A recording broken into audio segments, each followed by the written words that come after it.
This is the Digital Convergence Podcast, episode number 158.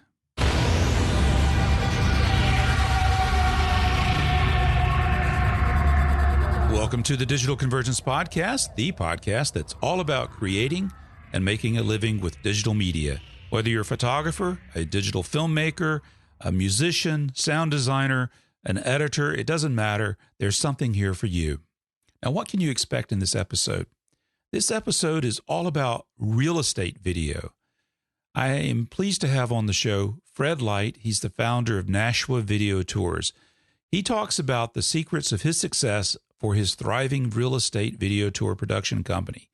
Now, one thing you're going to get from this show is you're going to see how Fred intimately understands his clients' needs, and that allows him to focus.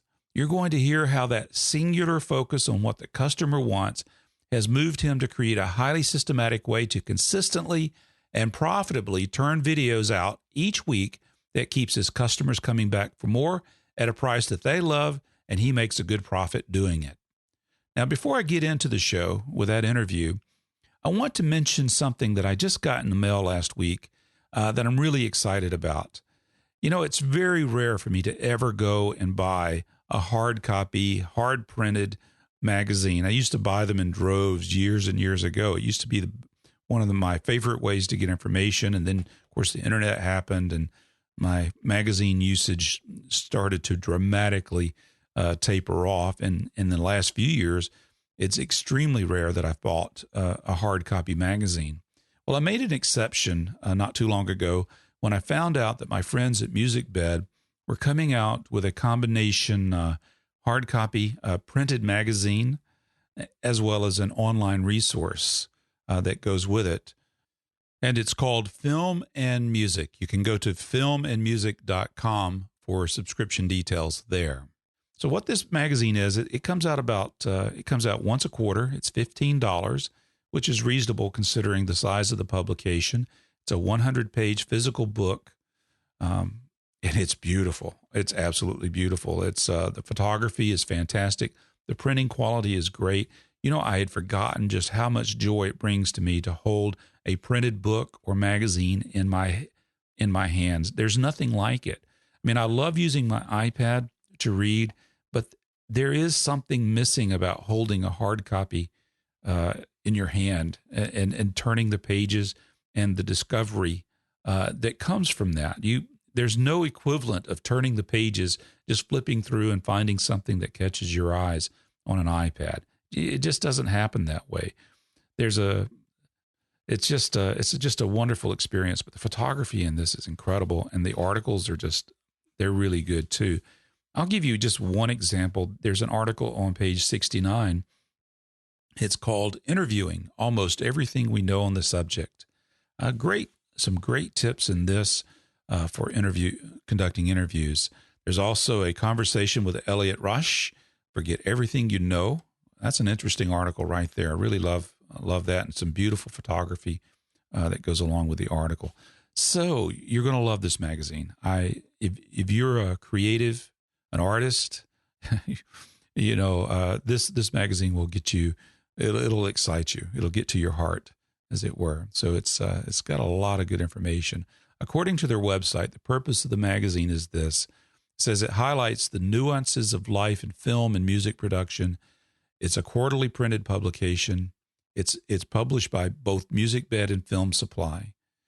It features 100 pages of thoughtful conversations, guides, beautiful images, and they say that each issue is carefully made so that the content is lastingly inspirational. And so I agree with that assessment. When I received the magazine and looked through it, I was instantly impressed. It's just really good. So I recommend that.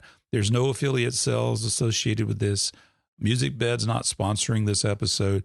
I am simply sharing this with you, the listener, because it's something I'm excited about.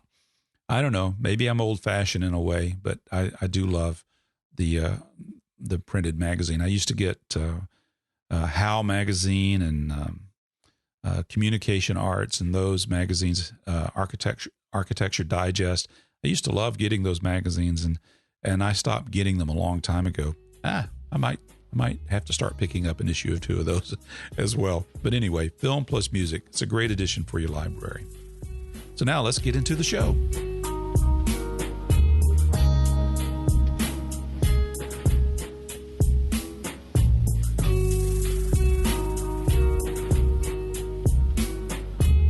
My guest today is the founder of Nashua Video Tours. I think I discovered our guest, I guess it was about 5-6 years ago, in one of my web searches. I was interested in real estate photography. I was actually working for one of my clients was a mortgage broker, and so it led to that interest there. So I stumbled across Nashua Video Tours. Well, his company provides photography and high-definition walk-through real estate video tours for real estate agents and homeowners seeking to sell their properties with what he calls high-impact marketing. And I'd have to agree, looking at some of the videos that they have produced. Nashua Video Tours is probably one of the oldest, longest established real estate video tour companies in the nation. Perhaps you found them, you might have seen them on a few years ago on CBS Evening News with Katie Currett, right during the real estate market meltdown. Great segment with our guest. And he's also appeared on NPR and Video Maker Magazine and lots of other places. He's just been all over the place, and I've been remiss not to have him on the show. So today, I plan to rectify this. I'd like to welcome to the Digital Convergence Podcast, Fred Light, founder of Nashua Video Tours. Welcome, Fred. Thank you, Carl. I am so glad you're here today. I want to talk about doing video for real estate. All right. But first, a little backgrounder about you. Now, have you always been in video? Not at all. I started actually, I've been in the real estate industry kind of here and there for many, many years. Yeah. And I used to design back in the days when they had web designers. I used to design websites for realtors like 15 years ago, back before most realtors even had a computer or knew what the internet was. And that's what I did. And at the time, if you were a realtor, you would go buy a templated website, which they all looked the same, except one was green, one was blue, and they had a picture of the realtor on the front. And my issue always with all these people is like, you can throw a snowball out the window and hit 10 realtors. I mean, there's a gazillion of them out there. They all sell the same thing. And now you all have the same websites because you're all buying them from the same companies for $30 a month or whatever. And the only thing that makes you stand out is your picture, which is probably 30 years old anyway.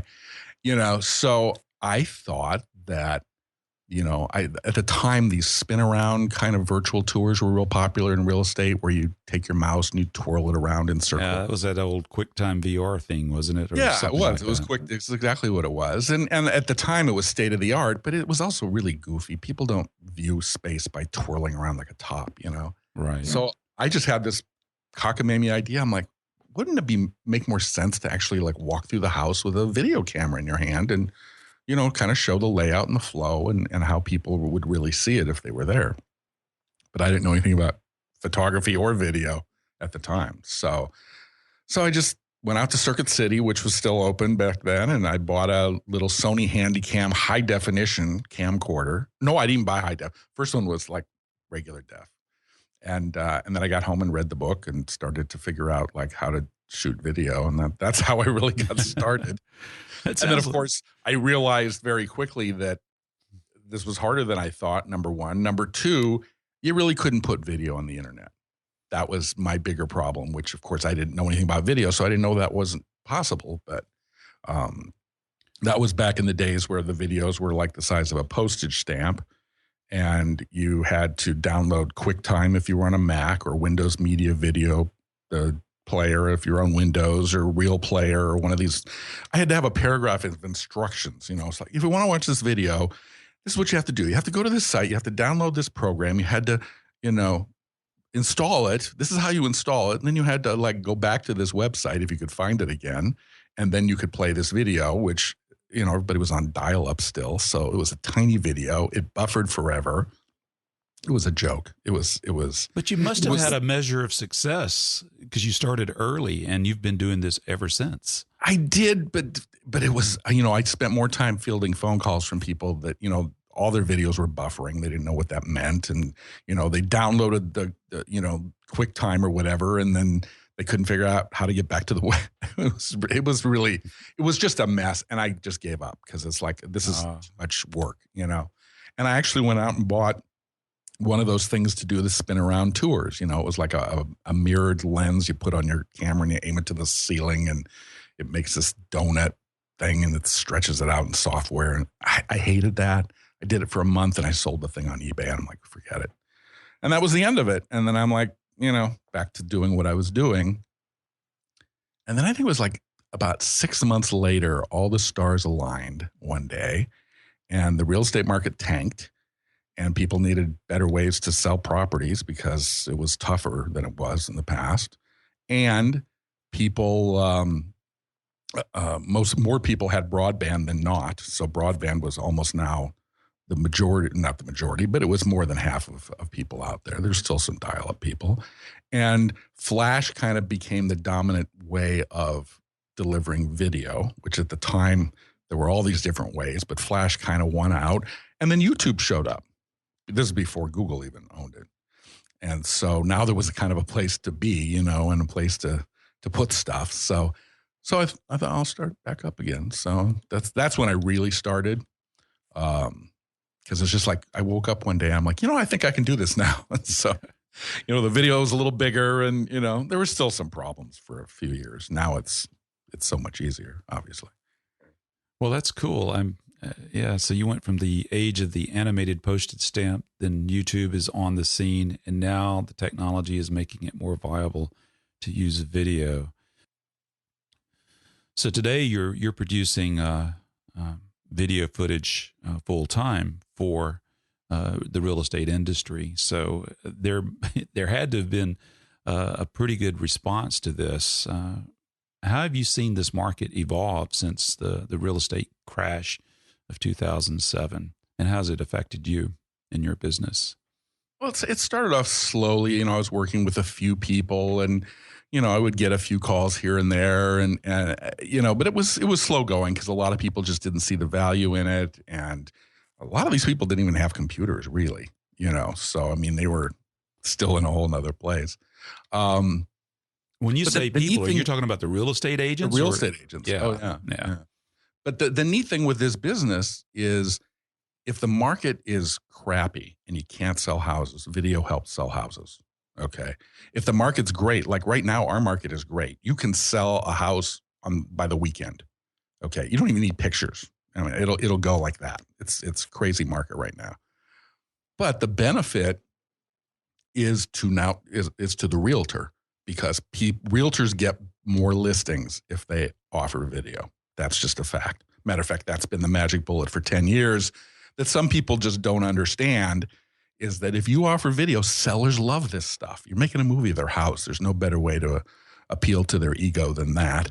And if three, brokers are vying for a listing and one offers video, unless, you're way off in your pricing or your commission or whatever, you're going to get the listing. It's that simple. So nowadays, people are using video not so much to sell the house, but to get the listing in the first place. They know they can sell the house. In a poor market, they're using it to help sell the house. So it's a viable business no matter what is going on. I never thought of it like that. The video gets you the listing. You don't even need you don't even hardly need the video. You get the listing. It's actually, I would say if you're going to pin the value on video for real estate, probably 70% of the value is as a listing tool to get more listings. Because what happens is you do video for this house and then the neighbor down the street, 3 weeks or a month later, they decide to put their house in the market. They check out what was sold or what the competition is, and they see what you're doing, and they're going, whoa, I want that, and they call that broker. So that's the big secret that some people just don't understand, because I get a lot of people, they'll say, well, why would somebody do a video for a little 2-bedroom condo? I'm not making that much commission. It's not even furnished, blah, blah, blah. They got all kinds of excuses why they don't want to spend the money to market a low-end property like that. But what they don't understand, that broker is going to get 5 more listings in that building because of that video. And that's why there are a lot of my customers anyway, they do video on every listing, regardless of price. That's their marketing strategy. What kind of equipment do you use, and what's to produce a video? Are you producing the videos yourself, or are you hiring a crew to do it for you? I do all this myself. Are you crazy? No.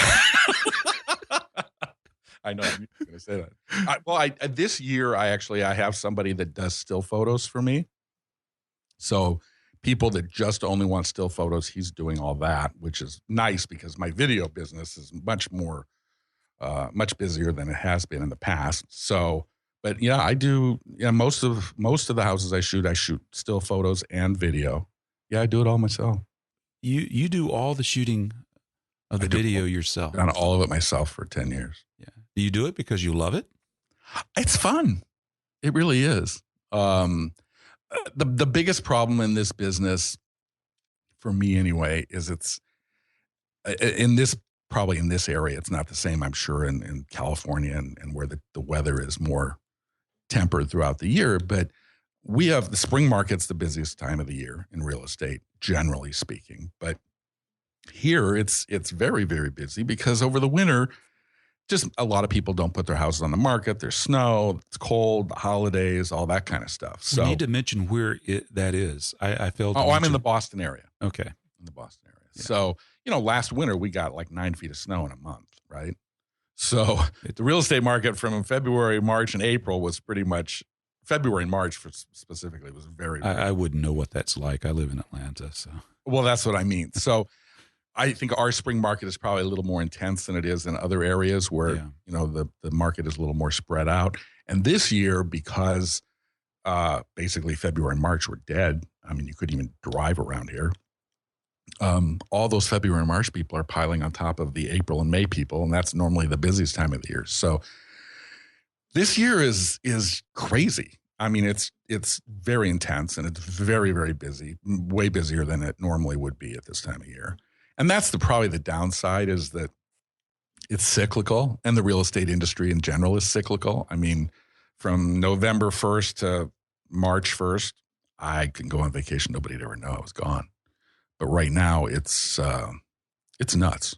It really is. Well, I appreciate you taking the time to be on this podcast. Oh, my goodness. I'm kind of enjoying not having to do something right now because I'm out shooting right now. All right. Well, tell me what's in your toolkit. Right now, I'm shooting mostly with a Sony A7S for the video, for the interiors, and I use a 5D Mark III for the stills and some of the exterior, and also C100. GH4 I use sometimes. So I have a few things. And then I have, I use a Movi.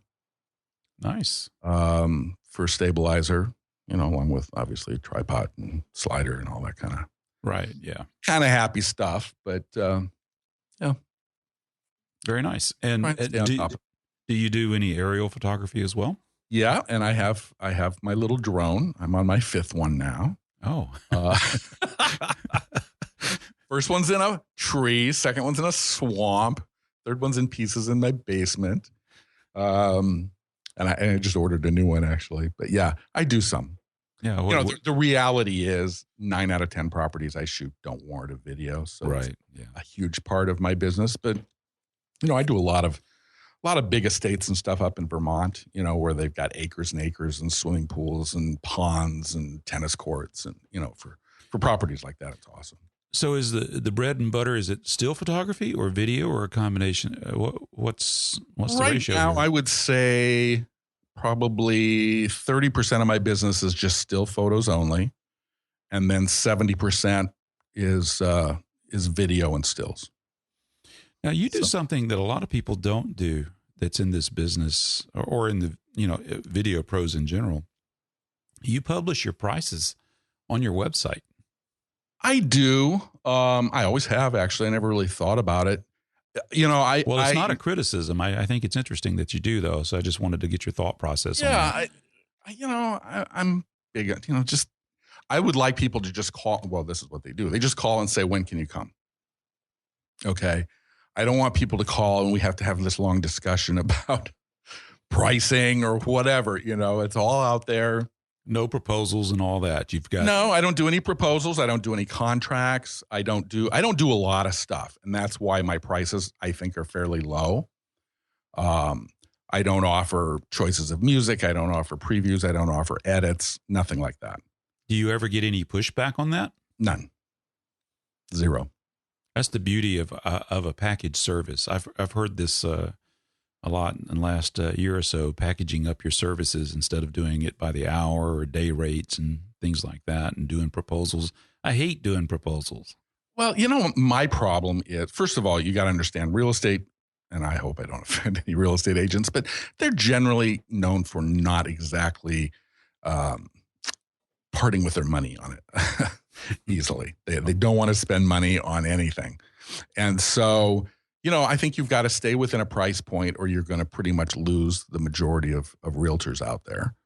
And that price point is below what I would normally charge to do a video. Because usually if you're doing a video for a small business or whatever, you have a proposal and you probably offer a couple rounds of edits and previews and, all kinds of that kind of stuff. And I can't do that for $300 or $400 or $500, And so what I did is I pretty much have kind of a templated video that I do. They're all the same. I can tell somebody, go to my YouTube channel. There's 4,000 videos up there. Pick one, plug your house into it. That's what your video is going to look like. So now there's no surprises. Everybody knows exactly what they're going to get. And if you don't want me to shoot a room or something, tell me when I'm out there. Don't tell me after it's done. And if you want any edits, it's $100. And it's amazing how those edits aren't that important when they have to pay for them. Yeah, you put a price tag on it. No one wants it. Mm-hmm. And they don't really care, that much. That's the bigger issue. That's, if you shoot a closet because they left the closet door open for $100, it's not worth redoing. And I pick the music, so we don't have any back and forth on that. And, and that way I'm able to do it for, I think, a fairly reasonable price. And more importantly, I'm able to turn this stuff around. So like right now, this time of year, I'm shooting, the other day, I think I shot 5 houses or 6 houses, and I turned most of that stuff around same day and the rest the next morning. So you shoot 5 or 6 houses in one day? Yes. And then you turn it all around and it's available to them the next day?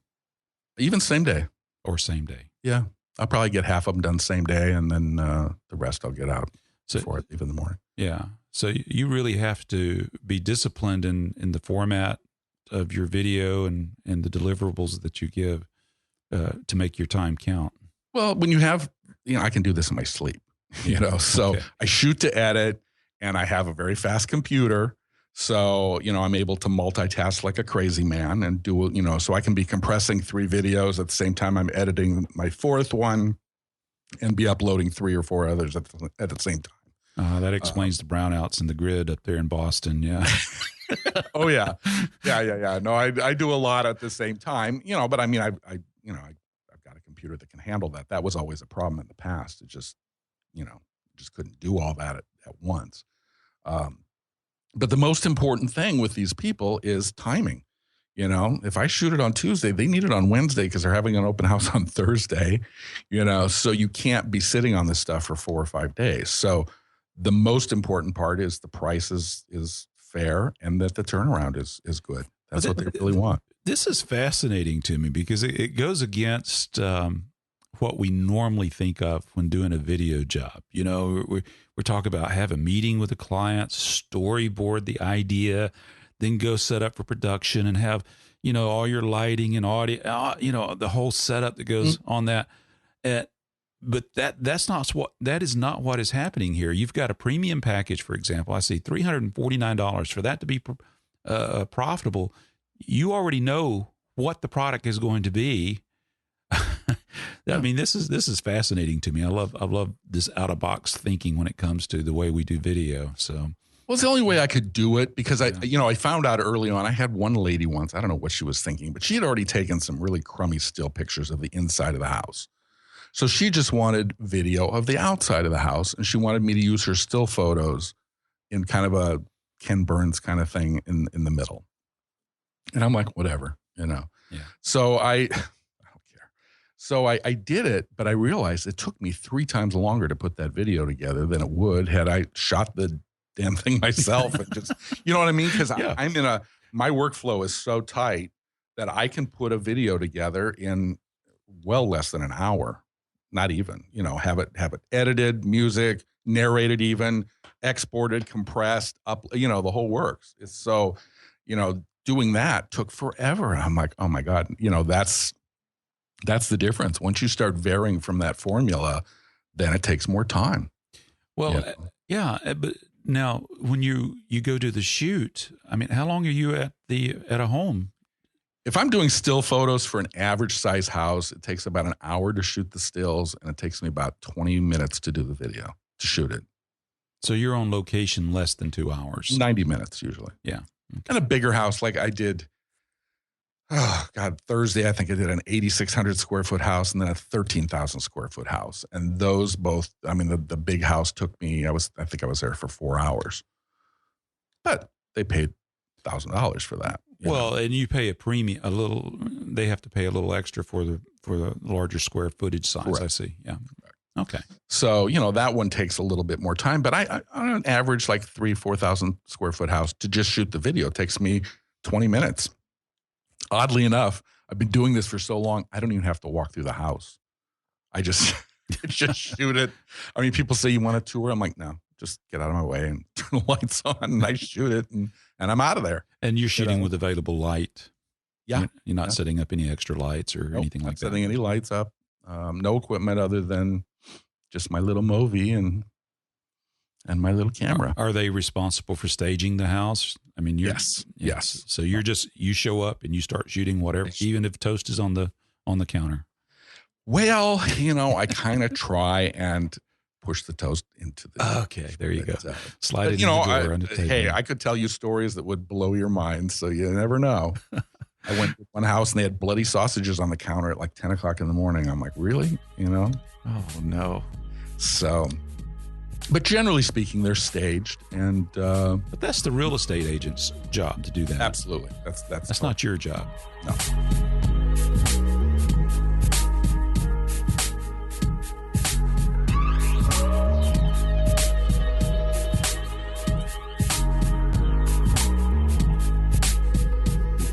But that's the real estate agent's job to do that. Absolutely, that's not your job. No.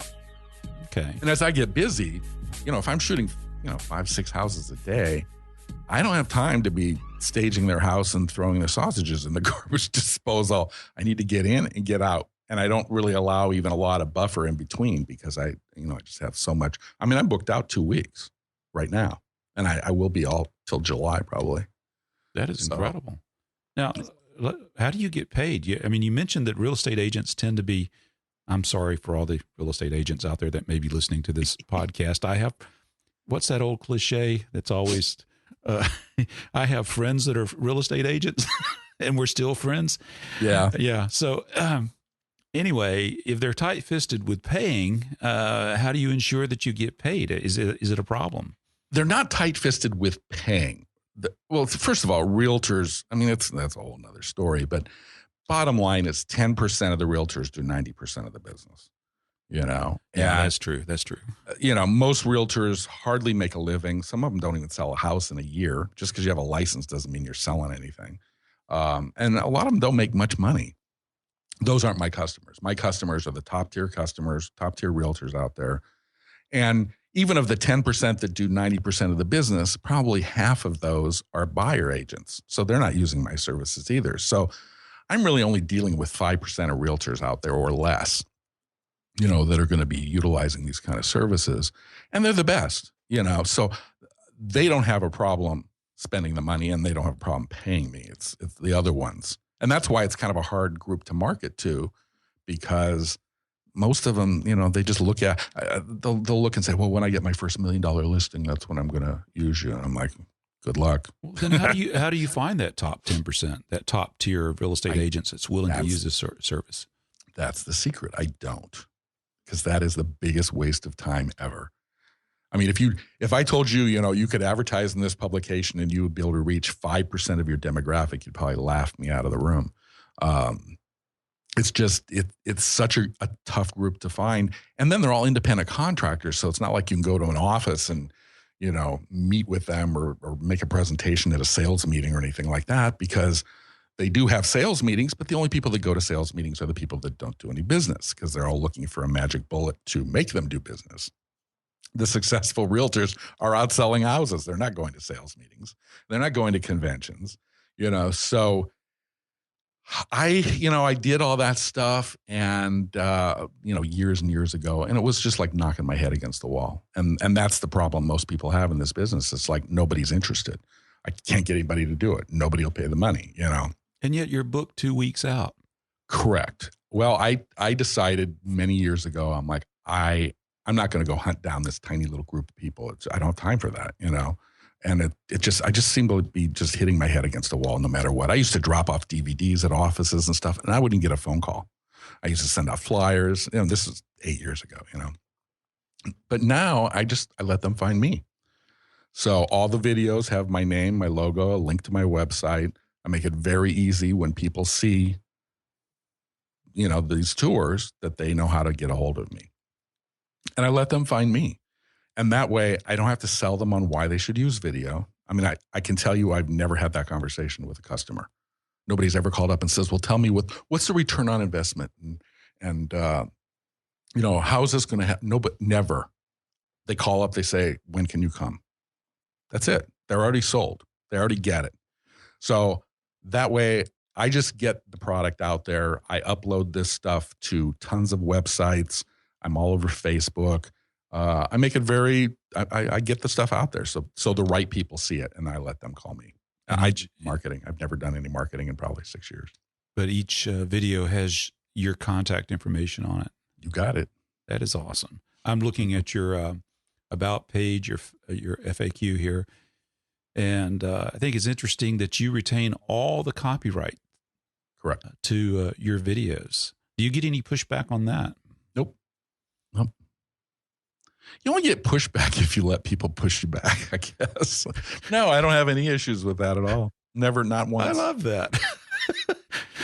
Oh man. And again, like I say, the thing that cracks me up when I talk to other people that do this kind of business, they're like, the videos need to be like 2 minutes and 20 seconds long because that's when people drop off and they have all these answers to how to make the best video and how to make the right length and all this stuff. And that's all such crap.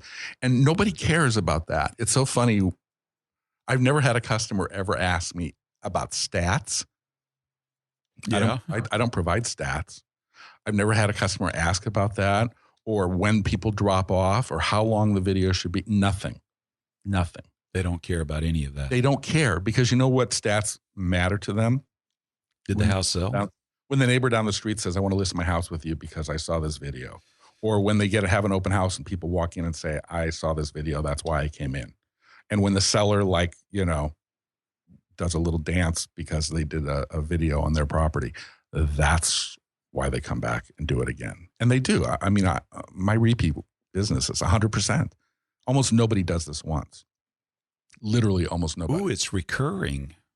Oh God, yes. I do. I have one agent. I probably shoot, anywhere from 3 to 4 houses a week for him. And I mean, pictures, video, narration, the whole shebang. I have another office that I shoot. Oh God, we're up there every day almost, probably 8 to 10 houses a week.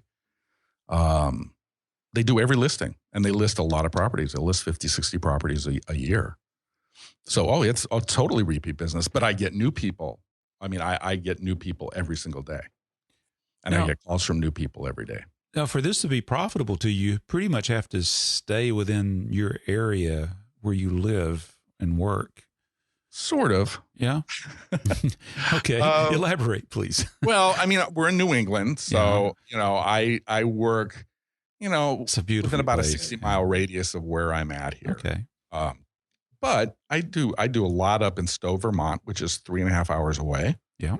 I do a lot in Woodstock, Vermont, which is about 2.5 hours away. I do a lot in Martha's Vineyard, which is an island. Who wouldn't mind driving out there? Well, you can't drive out there. You have to take a boat. You have to take a boat to. Oh, well, yeah, it's a ferry. It's an island, Well, I mean, I could fly out there, I guess. But when I go to the vineyard once a month in the summer, but I go down there. I stay for 2 days, sometimes 3 days, and I shoot about 10 houses a day. We just whack them off. Boom, boom, boom, boom. It's like we've been doing this for years, so we've got this down to a science now. We start when the sun comes up and we finish when the sun goes down, you know. And the same thing in Stowe. I go up there for a couple days and I shoot, 6 or 8, 10 properties. Going to Woodstock, Vermont next week, and I'm doing 6. So if they've got more than one, I can make that make sense. And they put me up for the night. So I have, Oh, okay. So you have your rate, and then if it's warranted, they pay you travel expenses if you have to stay overnight. Exactly. They put me up, and and like I say, if I'm shooting 5 or 6 properties, that's $2,500 a day. That's not bad. Wow. And these are beautiful areas, so they're fun places to go. Yeah. So how are the orders placed? I mean, do they just call you up? They send you an email? Is there an order email? form? They send me texts. They send me Facebook messages. They call me. Like I'm bombarded with. I mean, one day, oh God, what was it? 3 weeks ago, I got 37 phone calls on a Friday. And I probably had 24 email, all for appointments. I mean, all I did was sit here and answer the phone. It was insane. And there's always that one day in the spring when like everybody's pretty sure the snow is gone for sure. And a few blooms are coming on. And then boom, it's just an explosion. It's crazy. Wow. How do you, excuse me. You would think I was going into adolescence there with the squeaky voice. How do you stay fit? I'm still in awe that you do 10 properties in a day. How do you stay fit? That's not a normal day. Okay. No, normally I'll do this time of year. No steroids were used in producing these films. Yeah. No, this time of year I usually do between 5 and 7 a day. But on the vineyard, I mean, it's really funny because we really got it down. They kick all the people out of the houses. And it's only 84 square miles, so everything's very close. Okay. Here I have travel time, so I can only do so many. And but everything's very close down there. So first thing the sun comes up, the broker leads me to the first house. They have a car full of fake fireplace logs and flowers and staging crap or whatever. They run inside, light the fire, turn on the lights, turn on the fans. While I do the outside, I go in, I do the inside. And then as soon as I start the inside, they call another broker who meets me at that house, takes me to the next house. And then she, packages all her stuff up, puts out the fire, turns out the lights. And we do this like all day long. So because everything is so close, we're able to knock off a lot of them pretty quickly. So you got all your footage, you're home, you're ready to edit all this stuff. Yeah. What's your workflow?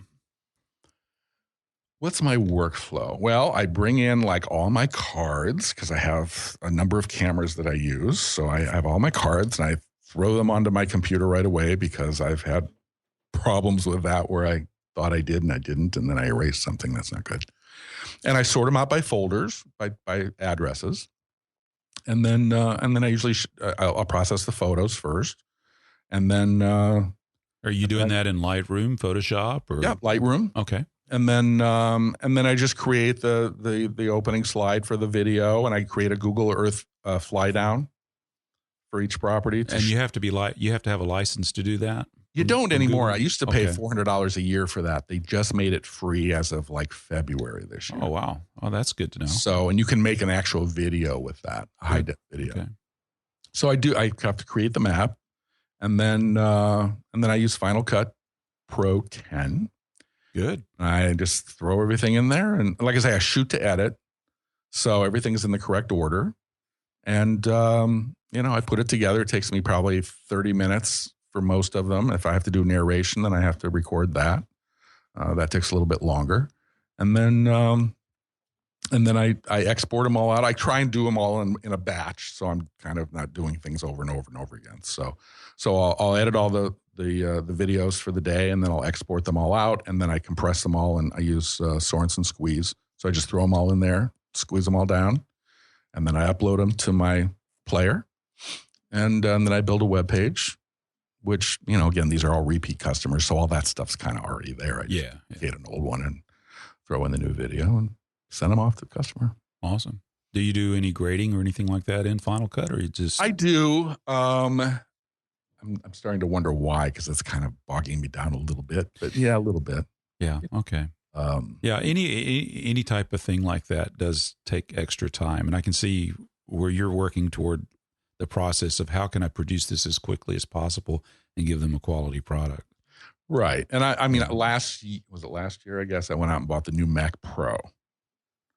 So I have, and I right column that sucker. So I have pretty much everything that you could buy on it, but it's fast, so it really allows me to, like I say, I can be editing a video while I'm compressing 4 others, which I used to have to run that overnight because I couldn't edit at the same time when I was using Final Cut Studio, Right.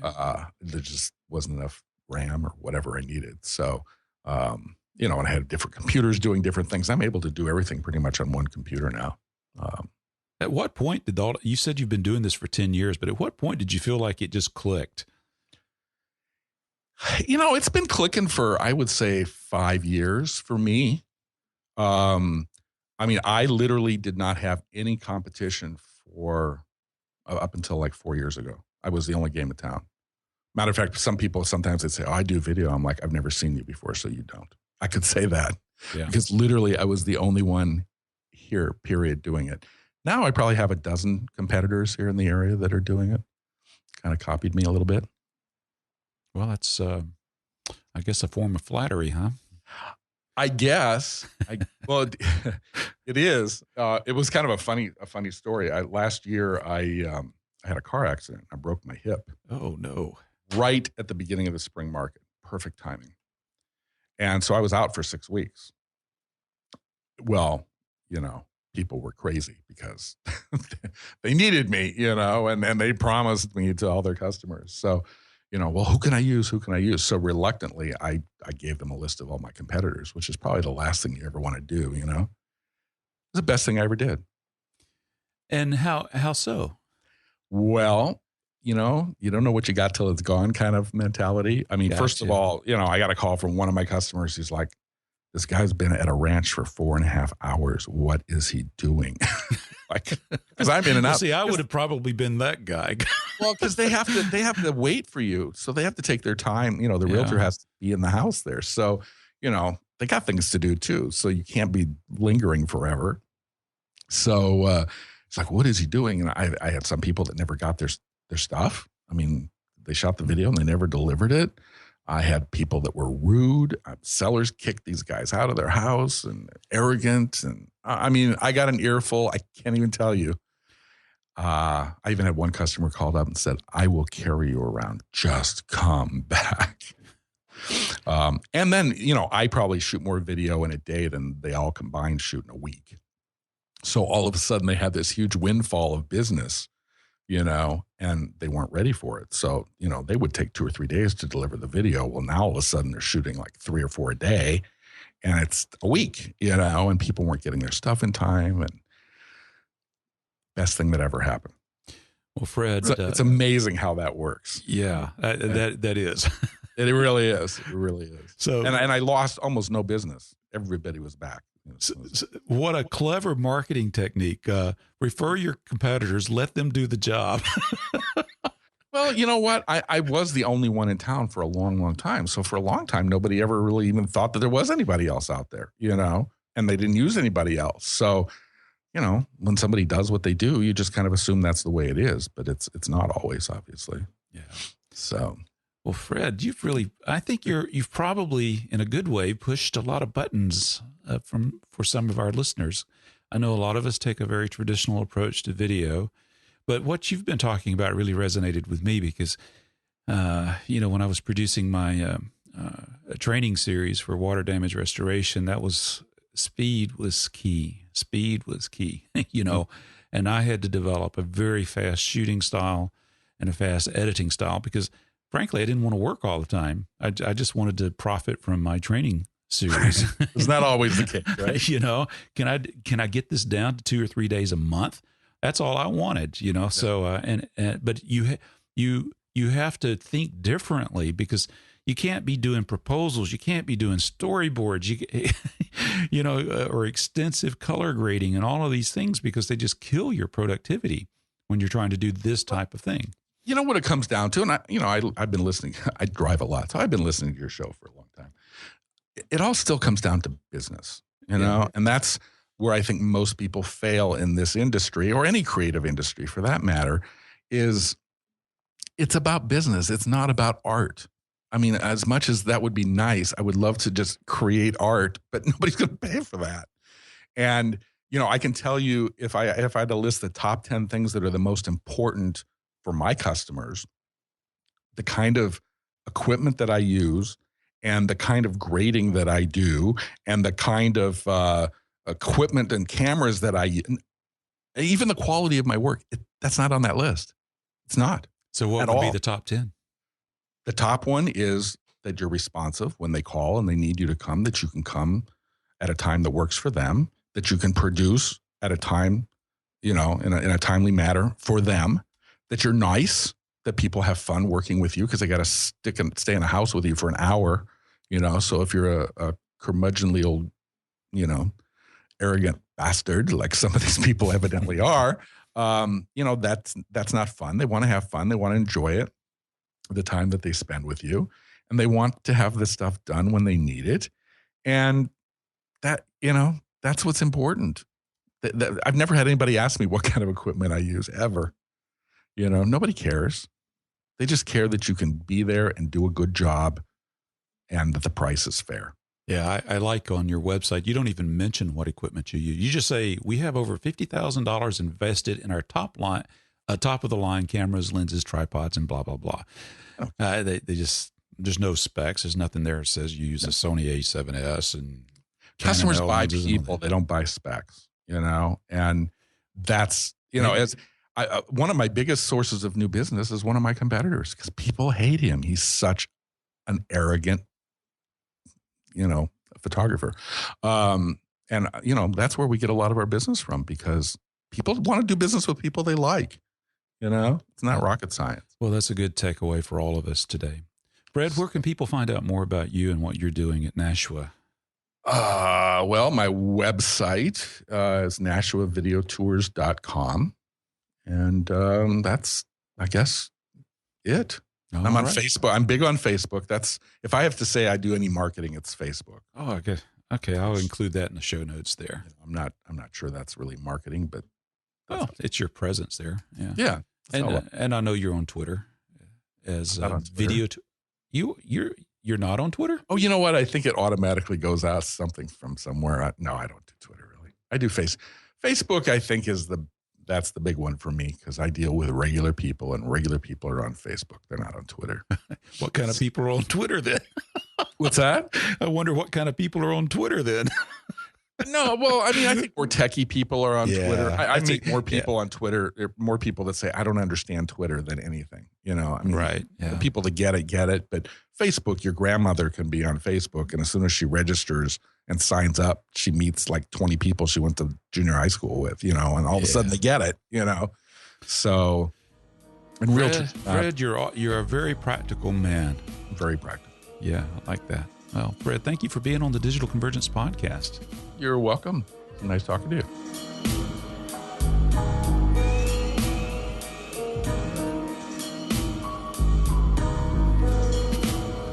I hope you found this edition of the Digital Convergence podcast an inspiration. I enjoyed talking with Fred Light of Nashua Video Tours. Be sure to check out the show notes. Go check out his website. I've got a link there to it. See what he's doing. You'll see his pricing package and some sample videos, samples of his work there. So you can get an idea of what he's doing and perhaps the nuggets that he shared in this episode. And there were a number of good nuggets, I think. I think you'll be able to use those in your own digital media business. Also, be sure to check out filmandmusic.com. Subscribe to Film and Music Magazine by my friends at Music Bed and Film Supply. Again, this is not a paid sponsorship or advertisement or an affiliate link. It's just something that I found inspiring, and I wanted to share it with you as a fellow digital creative. I have several more episodes of the Digital Convergence podcast coming up. Now, you may have noticed that in the last couple of episodes, I've not had the Video Business Success Coach segment. Chris and I have tried to sit down and record those segments, and there's just been a number of challenges in a good way. Chris his business is really A lot of things have come up in the business that he's working on. He is also going through a massive rewrite or redo of Create University. He's wanting to make it orders of magnitude better than what you get right now when you subscribe to Create University. Now, it's going to take probably several months before the changes to Create University are available, but he's working full steam ahead on that. However, we still have a number of conversations. Like I said, we did try to sit down and record a few episodes, but it just didn't work out. We got on these rabbit holes, if you will. And one of the things that impresses me about Chris is he's always looking ahead.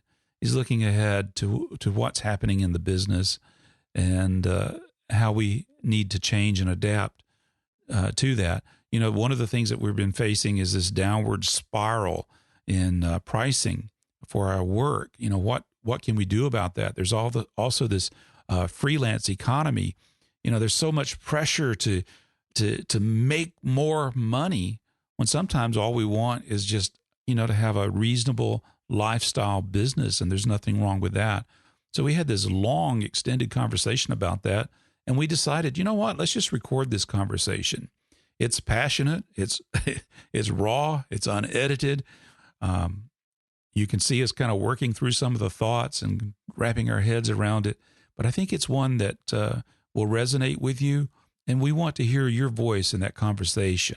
So look forward to that episode in the very near future. As you know, also, I've been experimenting with the Inspire One. I bought one not too long ago, and I've been learning how to fly it, and I've been having a blast.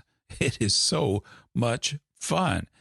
And I've been experimenting with taking videos as well as still photos with the Inspire One, and it's been a lot of fun. So naturally, I've gravitated recently to other artists, digital media creatives who are using drones to do aerial photography and video. So I have 2 separate episodes coming up that will shed more light on the use of drones in aerial photography. Hopefully, you'll find that interesting as well. And then I switch gears a bit. I've got an episode coming up.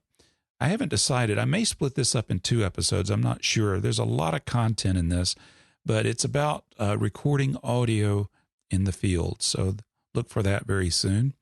Also, I am recording a conversation about a digital creative professional who has worked on a passion project, and he's going to talk about what that was like and how satisfying it was. And there's much, much more coming to your podcast listening app. So stay subscribed to the Digital Convergence podcast so you do not miss a single episode. I want to thank the associate producers of the Digital Convergence podcast for their financial support of the show. This includes longtime supporters Ben Hess, Christian Kettner, Anthony Moreski, and Robbie Roof. You too can become an associate producer of the Digital Convergence podcast with your generous financial support. For details, go to patreon.com/Carl Olson. Do you want to take your video business to the next level? Join Create University today. For more information, go to carlolson.tv/KRE and the number 8. Your generous use of my affiliate link helps financially support the production of the Digital Convergence podcast. Do you have a question you would like considered in a future episode, or would you like to leave some feedback or make a comment on something that you've heard on the show? Well, send me an email or leave a voice message at carlolson.tv/contact. If you like the show, please rate and leave a comment for the show in iTunes. It's very much appreciated. That's a wrap for this show. Take your earbuds off and go out there and create something amazing.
a picture on the TV.